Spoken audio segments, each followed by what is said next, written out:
Welcome to channel 69, and you have Big Hurt with the Ghetto Report. Little ungrateful, you know what I'm saying? Yo, these kids is out of control. Little ungrateful, big. Oh, what's up? We on? It's Big Hurt action. It's Big Hurt with the Ghetto Report. We back. Listen, man, I'm good. It's good to be back. I know I said it last time, but listen, I'm feeling myself. See, I got the Big Hurt joint on. Everything going as exactly as planned. But let's get right to the Ghetto Report. We want to talk about Russell Simmons' daughter, who came out recently, Toy Lee, talking about that she received some harsh verbal abuse from her father, allegedly.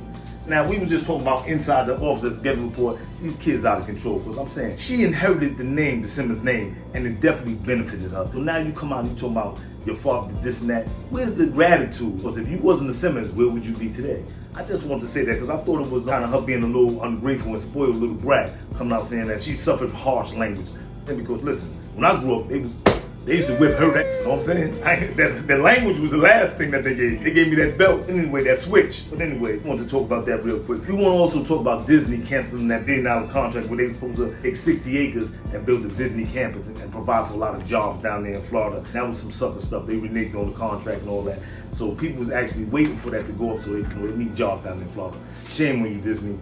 Shame on you. Anyway, we want to also move forward and talk about Shirley Strawberry. You know Shirley Strawberry from the Steve Harvey radio show? She does the Strawberry Letter. So recently she was on the Strawberry Letter and apologized to Steve Harvey and his wife, but somehow she mentioned them in a conversation she had with her husband who's incarcerated, Ernesto. You know, her husband's incarcerated. Allegedly, he got arrested for identity theft, fraud, and child pornography. He was sitting in jail and Shirley was talking to him on the phone. Now they say that these calls are monitored, but Shirley she didn't think that these calls would get out in the public. But you know, these YouTubers are savvy. They put on freedom of information requests and got the transcripts of the private telephone conversations with Ernesto. And in the conversation, she was talking about Steve Harvey and his wife.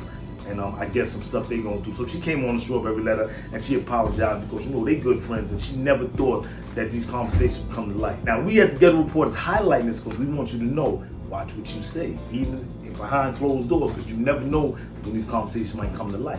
People put the freedom of information request for what you saying with your spouse in the privacy of your own home or on the phone. So watch what you say, because I know y'all talk plenty shit house when y'all think it's just y'all two. So you never know when it might come to light. So watch what you say. Shirley had to learn the hard way. Anyway, we're going to keep moving. We're going to get into that victory Wendy's ex-husband Kevin Hunter just scored. Because you know he had a pending lawsuit, a $10 million pending lawsuit against the producers of the once successful Wendy Williams show. He put in a $10 million suit because he said that, you know, he provided a lot of insight in the show and he helped the show get to where it was going. And they didn't really want to give him his just due. So he had to file a $10 million lawsuit and the judge granted the lawsuit saying that he can move forward because they tried to get it dismissed saying that he had no merit and had no merit. But you know, he said he provided like the hot topics. He provided a lot of the segments that she capitalized off of. So he scored a little victory in court and he gets to move forward with his suit. Hopefully he'll get the bag if he deserves the bag. We're an impartial audience over here. So if he deserves the bag, he should get the bag. Stop holding out on that money.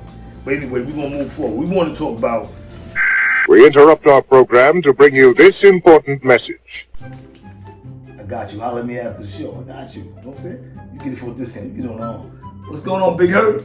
The innovator. I got the Reese's Pieces. It's going down. And I'll let Big Hurt. You seen the 1-800 number? I got all the candy you need. You can put in requests for special candy. Old school candy, new school candy. Big Hurt got it all. I do the chocolate, I do the peanut butter cups, anything. Big Hurt, holla at me, man. Is it supposed to go like this? Is it supposed to be like this?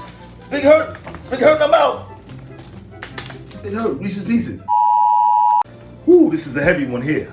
I don't know if y'all know about the motivational speaker, Brother Polite. We want to talk about Brother Polite, you know, the motivational speaker and the hypocrite. Because Brother Polite reportedly was just sentenced to 7 years on some child molestation charges. Now, allegedly, Brother Polite took his girlfriend's daughter, was supposed to take her to a club, but they ended up in a hotel. Now, they saying allegedly that Brother Polite alcoholed the girl up. Then he participated in some groping with her buttocks and her breasts and her inner thigh. Girl is 14 years old. So Brother Polite, you know, he had a high stature in the black community because, you know, he's pro-black and he talked about motivational speaking.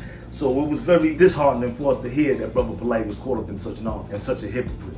But anyway, he went on to social media and he said the charges was dropped because he got arrested in February on these charges. So this case dates back several months. But Brother Polite, I don't know what he was thinking, to go on your social media and say, listen, the place was thrown out, like we was just gonna forget about it, or another case was gonna come up and take over the media cycle. Listen, Brother Polite, we always waiting to see what's going on with these charges because you was prominent in the black community. So if you pled guilty to this, then we have to assume that you were guilty. And shame on you, Brother Polite, because that wasn't very polite. Anyway, I want to say to all the parents, you gotta watch your children. You don't let grown men take your daughters to clubs, no matter how prominent they are, how trusting you assume they are, because, you know, there's a lot of crazy things going out there, and you never can be too sure, no matter what type of position a person holds. So we just want to do a word of warning to the parents out there to watch your children, especially our daughters. And we want to say shame on you, Brother Blight. And hopefully you end up in one of the harshest prisons out there and you get what you're supposed to get, Brother Blight.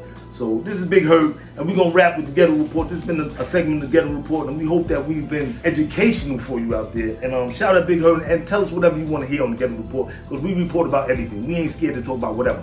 Big Hurt, I'm out. Yo, give me a minute. Yo, what's up, y'all? It's easy peasy here, you know what I'm saying? I ain't selling jewelry this week. I heard about the girl who got hit with the brick and all that, so I'm changing the hustle up. I'm selling red bricks, and I'm selling cinder blocks. These is only $45 a piece. Listen, don't be the person getting hit with the brick, be the brick hitter. How that easy peasy? I got them bricks. I got the cinder blocks and the red bricks. These is good. They go inside your head real smooth. Listen, how that easy peasy? $45. I gotta get up out of here. Security coming. But listen, easy peasy. I be on the block. I be in the project. I be anywhere. I got the red bricks. I got to put in special orders or whatever. I got any size. Easy peasy. I'm out.